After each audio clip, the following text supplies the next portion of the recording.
I've been very disheartened this week with the reaction that the Broadway community has had regarding Alice Ripley, because I think there's a really important conversation that needs to be had here about the boundaries that need to be between a theater artist and a fan from both sides. But we cannot have that conversation if the immediate reaction is just to dismiss any stories that come forward or to focus more on the words being used and not the impact the actions had. And it's been frustrating to see the different reactions from people jumping to Alice Ripley's defense. First, you have the performers who are choosing to center themselves and their own interactions with fans rather than focus on the parts of these stories that are highly inappropriate that we should be talking about. Then we have the close friends of Alice that are coming forward to defend her character in a way that completely shuts down the conversation and keeps us from talking about the fact that this behavior was inappropriate. And in doing so, overlooks the fact that in any abusive power dynamic, the victim is going to experience that person differently than anybody else. So even if you are very close friends with somebody, they could be treating somebody differently than they treat you. And the frustrating thing is that none of the women that have come forward have called on Alice to be canceled. They've expressed the desire for closure and to be able to talk through trauma and to know that they are not alone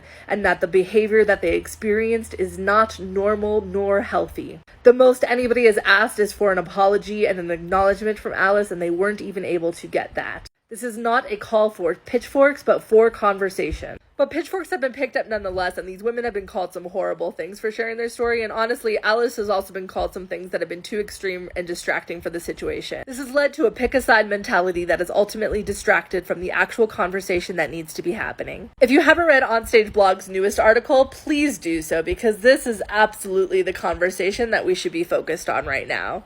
This is an extremely well-written and unbiased article that perfectly encapsulates my own feelings and refocuses the conversation on an action plan and how we move forward.